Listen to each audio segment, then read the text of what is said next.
Hello everybody, Tommyruin here and welcome back to another video.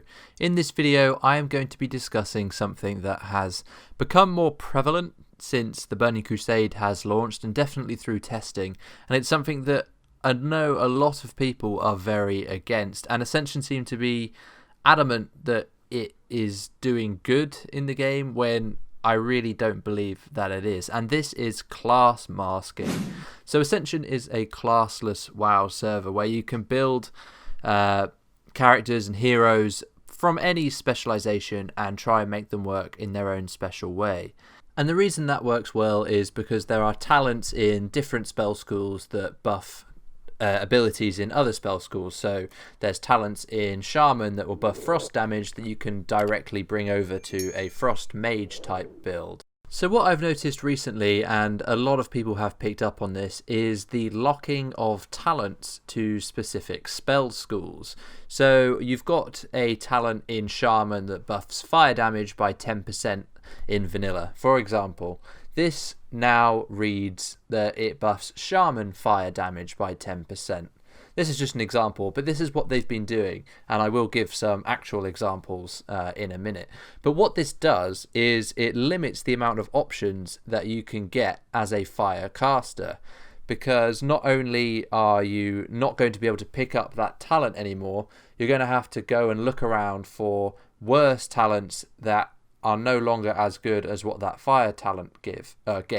And if there's good talents in specific spell trees that were really good for that school, then elemental shamans will have a better fire spec because of it now. I know that's a really bad example because there's very little fire damage in Ellie, but I hope you get the idea. So let's just have a look at some of the examples that I have found. I'm sure there are more out there, but these are the ones that really stood out for me because they really limited diversity and playstyle that I think in a negative way has affected Ascension. So first up we have got Berserker Stance. Now in vanilla and before the TBC launched, this gave 3% crit when you are in that stance, and that is 3% spell and melee crit. Now, that was used quite often for a number of different builds. It was used in healing builds that were focused on critical hits, or critical heals, sorry, and it was also used in caster specs that weren't using Moonkin form or using things like Shadow form, because a lot of caster specs want that crit. And this is quite cool. For a classless server, you can pick up a warrior stance and you can get a benefit from it. That's what classless is all about, right? Now, Berserker Stance only increases your melee critical strike chance, so only melee builds can benefit from this, which was not how it was in vanilla, and is limiting cross-class functionality. So it has been class masked to melee specs rather than healing, ranged, caster and melee specs. So now most casters are either going Shadow form if they're a shadow based caster obviously, or Moonkin for a general form for any other type of caster to go, because it has benefits. It gives you mana back when you crit. So you're seeing more and more people go into Moonkin form because it's just generally better than what you would have had before without a stance. And there are no other options now because you can't take Berserker Stance or Moonkin form or Shadow form. You just have to choose between the two. And there are niche options where you wouldn't take a stance, but generally taking a stance is free stats or free effects that don't interact with your playstyle whatsoever. And Moonkin form now is just the go-to for a caster spec because you get that mana back on a crit. And you also provide your group a bonus of 3% crit. But if everyone's running Moonkin, then that's not really a big deal because it only goes once. But not having Berserker Stance removes that option and you can't make a choice.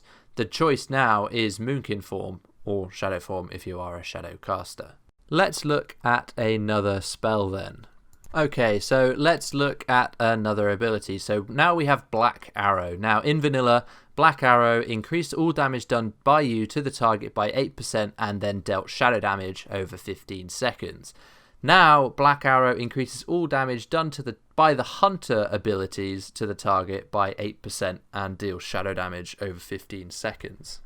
So hopefully now you can start to see where this class masking is coming from. Previously, all specs could pick up Black Arrow. You could be a hunter, you could be a caster, and even some melees were going out of melee range and going into castable range for a shot, casting Black Arrow and then going back in because it gave them an 8% damage increase for 15 seconds.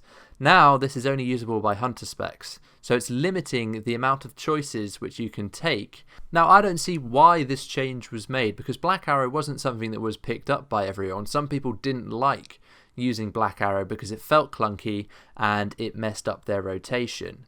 I wouldn't say it has a high skill cap to use Black Arrow, because you are just pressing a button and you do more damage, but people didn't like it and that was their choice not to pick it. But removing it, because it was available to all different types of specs, it just feels like a weird change, especially seeing as they haven't made it more attractive for hunters to pick up by increasing the amount of damage it increases your hunter abilities by. So now this won't be picked up by casters, this will only be picked up by hunters, which is a really big shame in my opinion, and massively reduces the cross-class functionality that a classless server should have.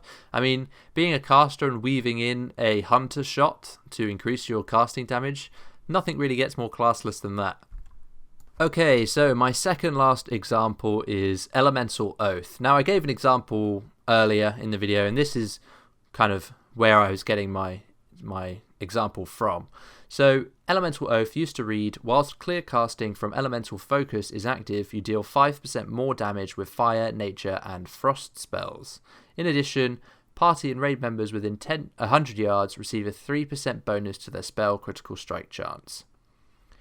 Now, Elemental Oath, although the numbers have been changed, they have class masked it as well. So now it reads, while clear casting from Elemental Focus is active, your Shaman spells deal 4% more direct damage. In addition, all party and raid members have the spell critical effect chance increased by 1%. So forget the numbers change, that's fine, that's something which they've done across the board.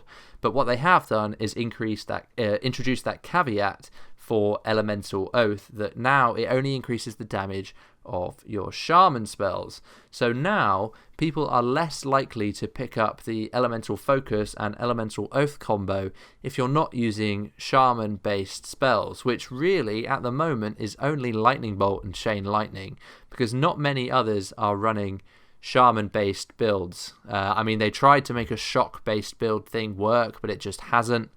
And this is really limiting the amount of people that can pick this talent, because now it's only going to be those Lightning Bolt and Chain Lightning builds, whereas before, if you weren't running Moonkin form, you'd be picking up Elemental Oath because it's a crit buff that you would get, and you also get this increased damage bonus on all your spells. So I was running it when I was playing Conflag, and I was also running Berserker Stance, and things like that are no longer possible because they have class masked when you can use these specific talents.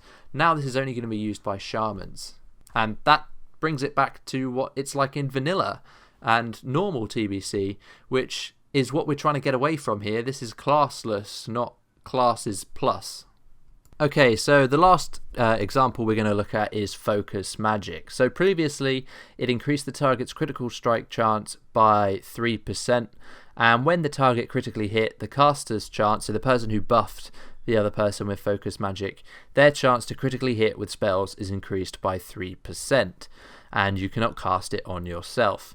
Now it increases the target's chance to critically hit by 1%, and when the target critically hits, the caster's chance to critically hit with arcane spells is increased by 3% for 10 seconds. So now only arcane focused builds are going to be picking up Focus Magic, which before I think every spec that casted spells was picking up Focus Magic. And sure, there's a problem there because it becomes a non-choice. You can't pick up anything else.